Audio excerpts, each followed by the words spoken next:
begin by showing a poem that's written by a Christian, but it's a kind of summary of the belief of many in our age. I wonder if you recognise it as your own position, or notice some of the ironies expressed in it. It's called Creed. It goes like this. We believe in Marx, Freud and Darwin. We believe that everything's okay, as long as you don't hurt anyone, to the best of your definition of hurt, and to the best of your knowledge. We believe that Jesus was a good moral teacher, just like Muhammad, Buddha, and ourselves.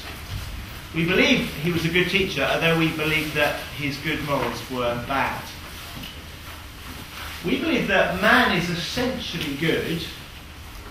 It's only his behaviour that lets him down. This is the fault of society. Society is the fault of conditions. Conditions are the fault of society. We believe that each man must choose the truth that is right for him. Reality will adjust accordingly. The universe will readapt. History will alter. We believe that there is no absolute truth, except the truth that there is no absolute truth. Well, it's my right poem. I think it's a perceptive poem. I think it summarises much of what our society believes, or doesn't believe, or rather thinks that it's just a matter of what is truth for me. You have your truth, I have my truth. Some of you are Christian, some of you are Muslim, some of you have no belief, and we're kind of all right as long as we can live together and no one hurts anyone else. That summarises the ethic of our society. And particularly that line, we believe that man is essentially good. I think that is a deeply held conviction by most of us. Yes, we don't always get everything right. Yes, we make mistakes. Yes, there are slip-ups. Yes, under pressure, maybe we do things we regret. But deep down, all of us know the right thing. All of us want the right thing. And as long as we live up to our own standards, our own truths, our own beliefs, then we're okay. And most of us define ourselves as being okay. That's another common thread, isn't it, to our society's belief system. If you were to just ask the question, who do you think deserves heaven? Supposing there is such a place, which you may not believe, but if there was such a place, who do you think should get in? Now, most people would say, well, good people should get in. And then you'd ask the question, well, how good? Where would you put the cut-off? What would the criterion be? Well, most people would have put a question mark against people like Hitler or Stalin or Joseph Fritzl. No, probably not them, but good people, Mother Teresa, yes, tick. What about yourself? Well, most people would say, yes, I've never done anyone any harm. I do as well as the next person. On any standard of morality that matters, I think I'd be okay. And I want to say to you, shockingly, this lunchtime, that if you think that, you are naive. If you think that we're in a world where man is essentially good, then you're naive and mistaken. Because this is a world that is full of suffering and full of evil, and much of it the direct result of human activity. And just pick up the newspapers, just talk to the local social worker, just actually search your own conscience over the period of the last couple of months.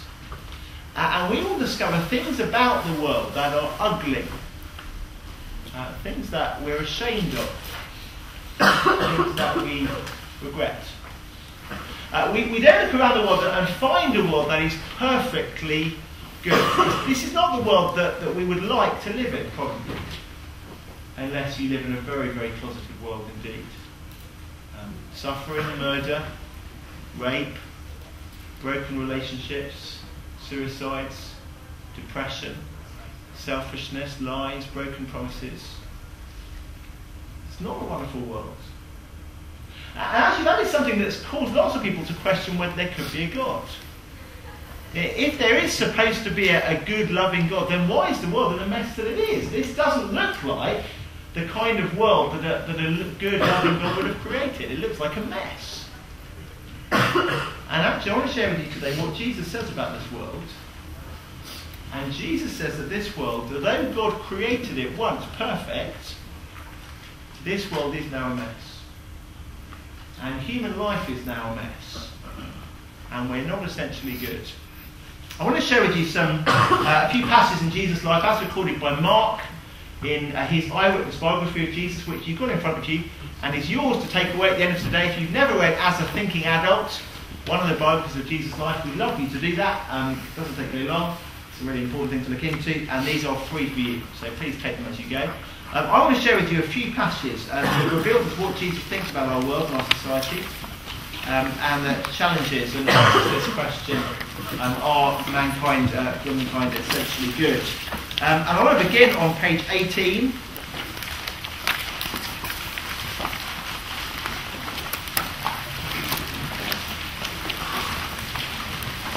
Page 18 of this account of Jesus' life, which will unsettle us. And the first point I want to make is that Jesus believed in the existence of evil.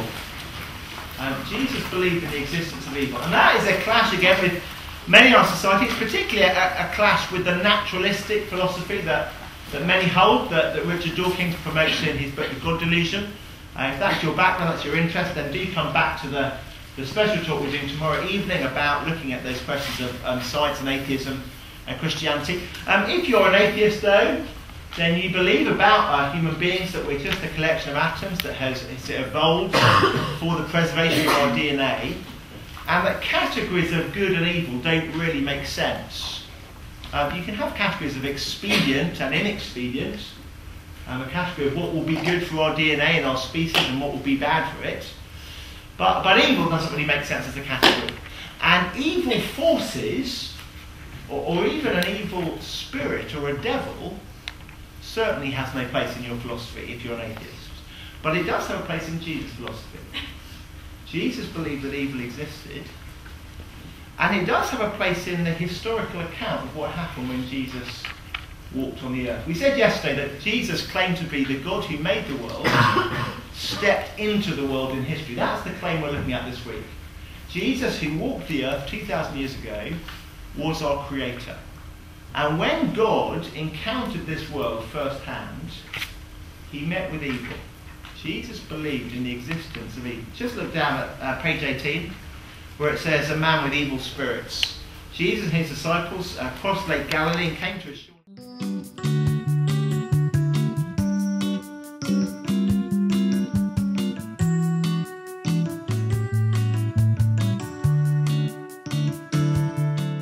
Spiritualists, they were into seances and that kind of thing.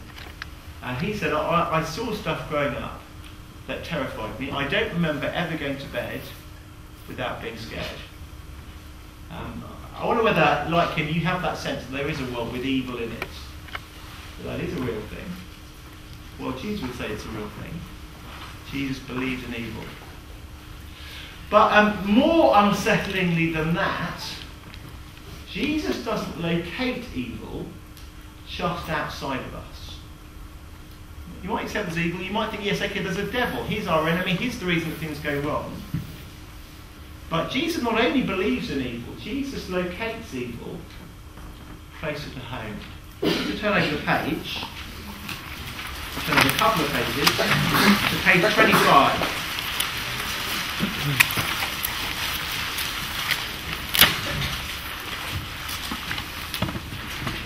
Page 25. Now, I want to give you the background. Jesus has got into an argument with the religious authorities of the day.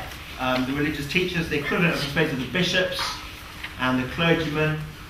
Jesus didn't get on very well with religious people, actually. If you read the accounts of his life, the people that he most often clashed with were the important religious people. So if you don't get on too well with religious people, maybe you're in good company with Jesus.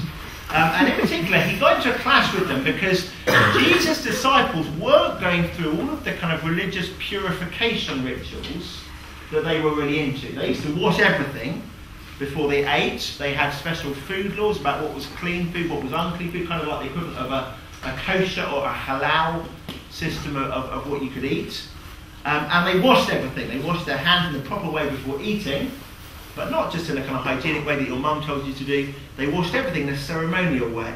They washed cups and jugs and bowls and even dining couches. Everything had to be washed to try and keep evil out. See, that was the impulse behind their religion. There's evil in the world, and we've got to try and keep it out. We've got to wash ourselves, we've got to cleanse ourselves, we've got to watch what we take in through our mouths, keep the unclean things out, and maybe we can keep evil at bay. And Jesus says, in his answer to their question about why Jesus doesn't obsessively wash everything in a religious way, he says, because you can't keep evil out. Because evil is already in. You can't keep evil out with your religious practices, because evil is already in. Look at page 25, where the heading is, down the bottom of the first column. Jesus called the crowd together and said, pay attention, try to understand what I mean. The food you put into your mouth doesn't make you unclean and unfit to worship God. The bad words that come out of your mouth will make you unclean. After Jesus and his disciples had left the crowd and gone into the house, they asked him what these sayings meant. He answered, don't you know what I'm talking about by now? Surely you know that the food you put into your mouth can't make you unclean. And a bit of basic anatomy that Jesus shares with them. It doesn't go into your heart, but into your stomach, and then out of your body. So it's not a matter of the right food, the right religious food, the right cleansing of outside stuff. No, he says, what comes out of your heart is what makes you unclean.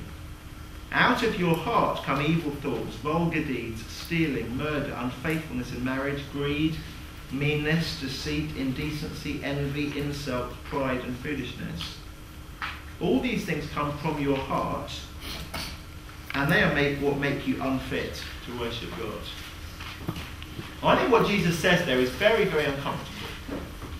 So I think most thinking people agree that there is moral evil in this world. If you don't think that, I'm afraid I really struggle to relate to you. I don't think we live in the same world. Most people think there's some kind of moral evil. Some people would accept that evil has a spiritual origin, as Jesus says. He believes in evil spirits and a devil. Some of us would accept that.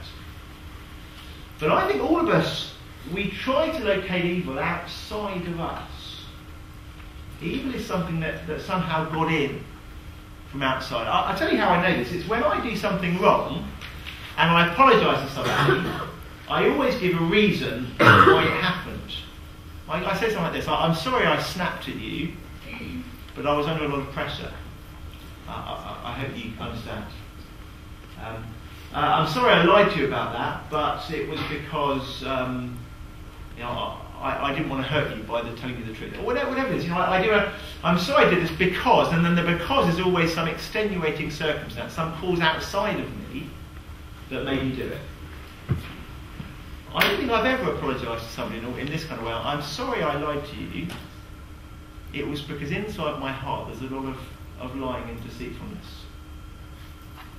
Sorry I snapped at you, but you see, inside my heart sometimes there's real malice towards you.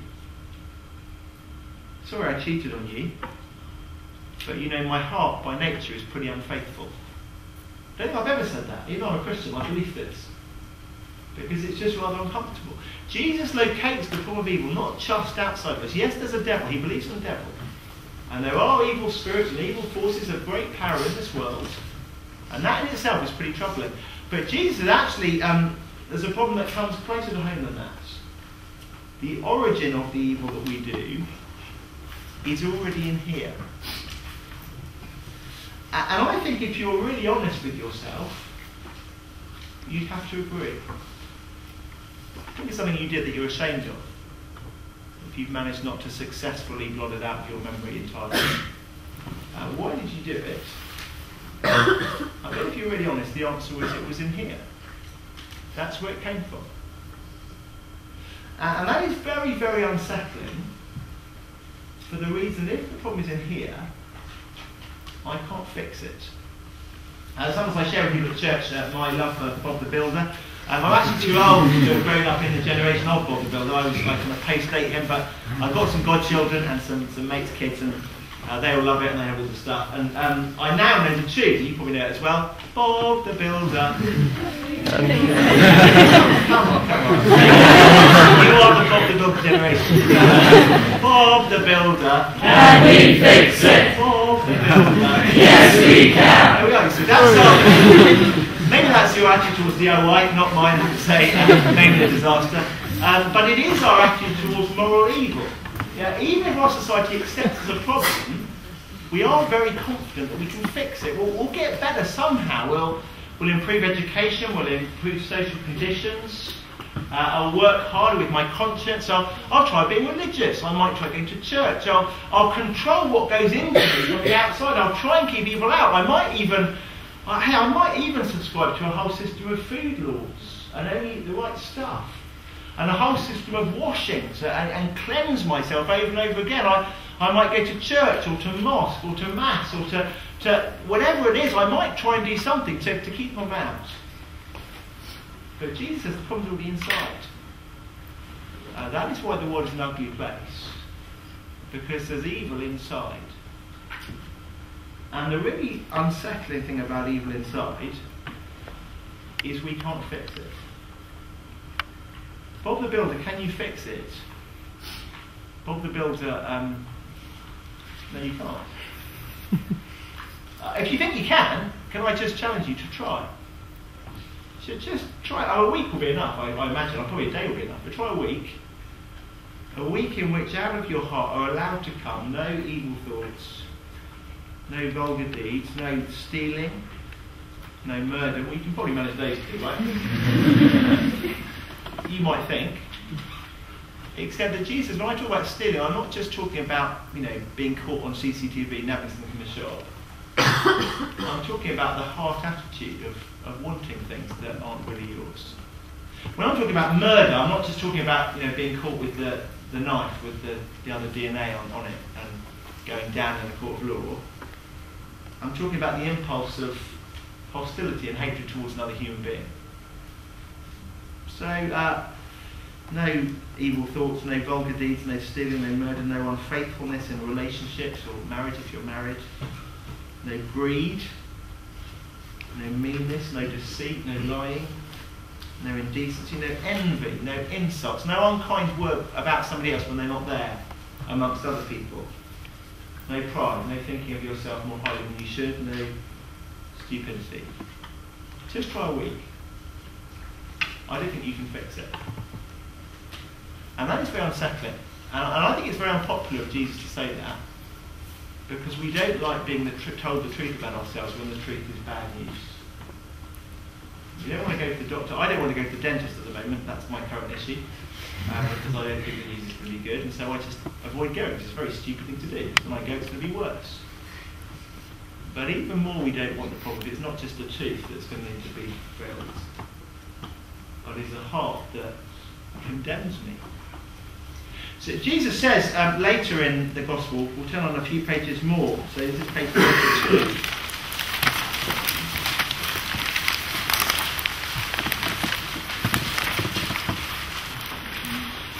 Jesus later that the problem of moral evil in our lives is really serious. It's so serious it would be worth taking any radical action to deal with it. And he says why. Page 32, where it says Jesus continued. He says it will be terrible for people who cause one of these little followers to sin. Those people will be better off thrown into the sea with a heavy stone tied around their necks. So, if your hand causes you to sin, cut it off. Okay, it's not literally suggesting we mutilate ourselves, but he is using hyperbole to make a point about how serious sin is. Look why it is so serious. He says, it would be better to go into life crippled than to have both your hands and to be thrown into the fires of hell that never go out. If your foot causes you to sin, chop it off. You'd be better to go into life lame than to have 2 feet and be thrown to hell. If your eye causes you to sin, get rid of it, pull it out. You'd be better off to go into God's kingdom with only one eye than to have 2 eyes and be thrown into hell. Jesus believes that evil's real. Not a world of purely atoms and moral neutrality. There is such a thing as evil. Jesus locates evil closer to home. It's not just outside. It's already in here. And Jesus says that evil has no place in heaven. Evil people have no place in heaven. Do everything you can to deal with evil, lest you go to the other place. Kind of makes sense, doesn't it? I mean, if you wanted to turn this world into a perfect world, if you wanted to bring about the perfect paradox that God wants for his creation, what would you do? How would you change this messed up world into a perfect world? How would you do that? Well, you'd have to get rid of all the things that messed up this world. So, if you had a perfect world and you had Hitler believing that Jews were worthless and should be killed, then the world's going to be messed up pretty soon, isn't it? You'll have gas chambers in the perfect world and it'll be a messed up world again. So you couldn't have Hitler, you couldn't have kind of maniacal, racist persecutors in the world. You couldn't have murderers in the world, because if you had a perfect world with a murderer in it, he's going to kill someone and then other people will cry and it's going to be a messed up world. You couldn't have people who break promises in it, because breaking promises hurt people. And the perfect world would be a messed up world again. So you'd have to get rid of the people who break promises, and you'd have to get rid of us, you see. Unless we could somehow get rid of the murdering, promise-breaking, deceitfulness of our hearts. So try, Jesus says, cut it off. Do everything you can. But the reason it's so unsettling is we can't. If the problem's inside, I can't fix it. And if the problem that's so serious it's going to take me to hell, I'm really in trouble. Now, you might be thinking at this point, Jesus must hate us to tell us something so depressing. I'm sorry if I've messed up your day, by the way, on Valentine's Day. Jesus must hate us to tell us something so tragic. But I want to say that's not the only explanation. Because the other people who tell you something tragic are people who love you. Tell you the truth, tell you things as they are, tell you the facts straight, because they don't want you to leave your tooth until it rots and you've got to have the whole bottom level out. Or leave the pain in your chest until it gets worse and the heart disease is incurable. Or leave the moral problem untreated until it's judgment day and you'll pass into hell. People who love you will tell you the bad news, the straight news, the honest news about yourself. Jesus loves us. He tells us the straight news. Humans are not essentially good. There's a problem of evil in the world. And the problem of evil is closer to home, it's inside. And the problem of evil we can't fix. And we're in trouble, we're in a mess. But wonderfully, Jesus, who tells us that news, came to fix the problem. When he meets evil in the form of an evil spirit or the devil, he has an incredible moral authority over those spirits. As you read through the Gospels, you'll find that Jesus plus evil spirit always means that he wins. He has superior power when it comes to the battle of good and evil. And when it comes to the problem of human hearts, you'll see that Jesus is in the business of dealing with that. Early in the account of his life, he hangs out with the unsavoury people. He's not great friends with the religious, actually, but he is good friends with the prostitutes, those who've made a bit of a mess of things and know that they have. And people are indignant and say, what are you doing hanging out with these kind of people? And Jesus says, oh, it's not the healthy who need a doctor, but the sick. I haven't come to call the righteous, the people who think that they're okay. I've come to call people who know there's a problem. And all the way through the Gospel, Jesus talks about his plan to bring forgiveness, to bring cleansing, to sort out our hearts, so that on the final day, when God gets rid of all the evil in the world, we can be saved and spared and be part of the perfect world that won't be messed up, where there won't be broken promises or murder or pride or deceitfulness or stupidity, but where people will love God and love each other and everything will be as it should be. It's a wonderful promise. Bad news, but if Jesus can cure it, a very kind thing to have told us straight. And he says he can deal with the problem. As to how he does it, how does Jesus deal with the problem of evil? We'll have to come back tomorrow. Thanks so much for listening.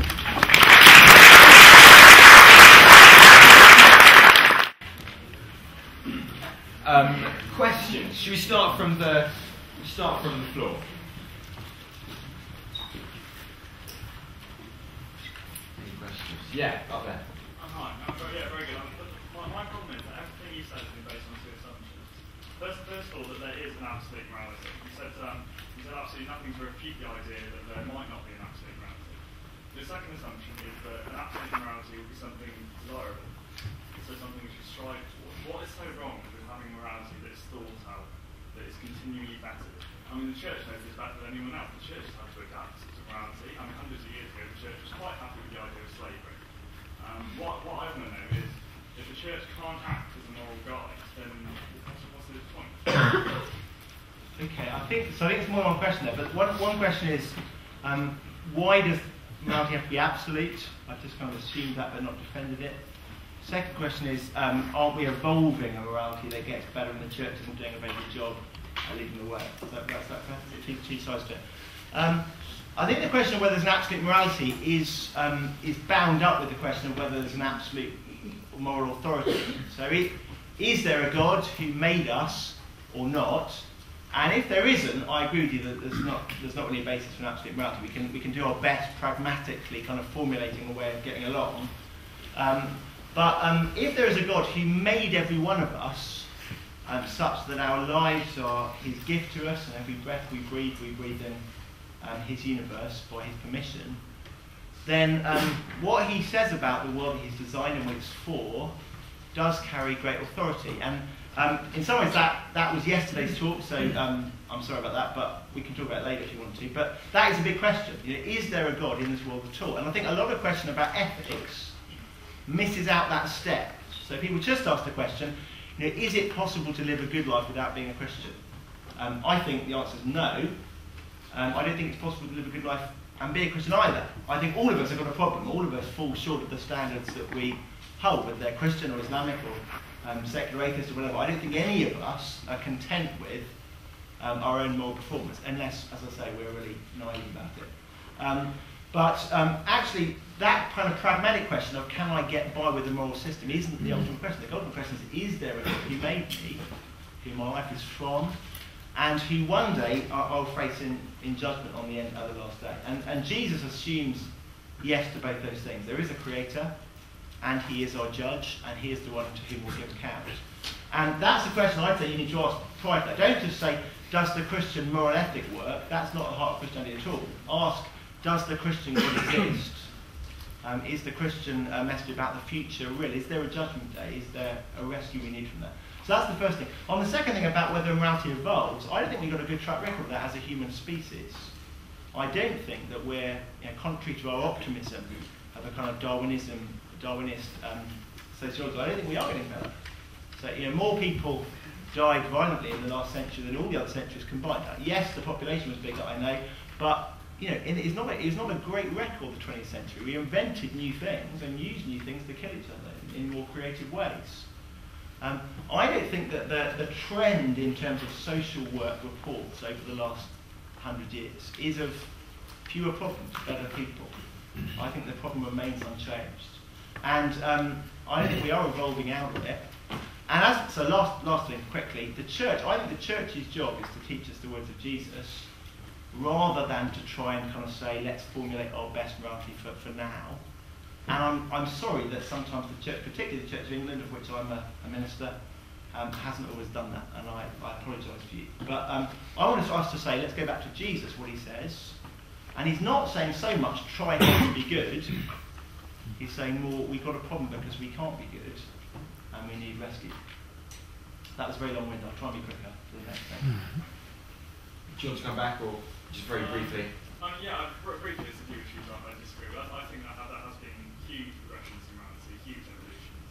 I think the huge deaths you're talking about in the 20th century were actually the results of quasi-religious institutions like Hitlerism and Stalinism anyway. I think it'd be very pessimistic indeed to say that we haven't come along as far as equality, as far as tolerance. I've got one question here. I will read it verbatim so I'm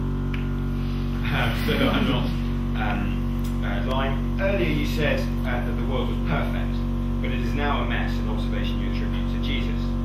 Surely, though, a predicate of perfection is immutability. Therefore, must we not conclude that the world has always been a mess? That's not a question by a clever philosopher with words like predicate and immutability. So the question is then basically, wouldn't a world that was perfect be incapable of going wrong? And yeah, in fact, that is a big question you probably know that's a big question in philosophy and a big question in theology. And I think the answer would be not necessarily. So to clarify, the Bible's view of the world at the beginning was that it was good, but not complete. So the world that God made at the very beginning of the world was never the world that he thought would be the kind of final, finished form. Indeed, even more extraordinarily, the Bible portrays God as someone who knew that the mess the world would get into and already planned to sort it out through Jesus, even before he made it. And that is, at the edge of my ability to understand. A God who's beyond time, who contemplates everything in advance. But the Bible says that God thinks, I'm going to make a world that's good, and that world is going to get corrupted in a way that's horrible. And it's not just a kind of, God thinks this will be fun to do philosophically. God is genuinely grieved at the evil in this world. But he contemplates, even in advance of making it, I will be able to rescue this world through my son Jesus. So the world he makes at the beginning is good, it's without moral corruption, but never envisaged by God to be the complete form. And therefore it's not immutable. It's not, it was always envisaged that progression would happen. The world that God promises in the end will be immutable for the reason that evil has been decisively dealt with. And we'll, as I say, we'll see why tomorrow. But thanks for your clever question. There's another question that is, I think you've essentially answered. Feel free to answer it. Why create a universe if it's evil? But I think you've... Yeah, well, so just say clearly, God did not create a universe that is evil. And that's important because it's interesting, isn't it? We either say there's no God, in which case I can do as I want, or we say there is a God and everything that's wrong is his fault. I think those are the two games that we can play. And I want to say neither of them wash it. I'm in a world where some of the stuff, not all the things that are wrong, some of it's other people, some of it's natural disasters, lots of the things that have been wrong in my world have been caused by me. Lots of the strife in my family was caused by my sister. Quite a lot of it was caused by me. Some of it by my mum, some of it by my dad. It was caused by us. And to say it's God's fault as though I were simply a robot, kind of as if God, I punched my sister and my mum said, what did you do? And I said, God programmed my hand to move through the... I mean, no. I am morally responsible. So the world that God made was good, and the mess of it is our fault. It's that we've got to take responsibility for the actions that we freely do that come from our hearts. Thanks. Maybe time for one very brief question if there is one. Otherwise, I'm sorry we don't have time. We'll take that question. I'm sorry we don't have time for more questions. Andrew will be around afterwards. If you're free to stick around, Andrew would be more than happy to take any more questions. Last question very quickly. You're saying how evil is in all of us, and it's in our thoughts, and it's in our actions. But surely I know you say it's not coming from outside us, but when a child is born, when a person is born, surely they can't be evil. They couldn't have had the possibility for another evil thought. So maybe the evil that's in us is more like the product of the actions of other people around us to get actually in there.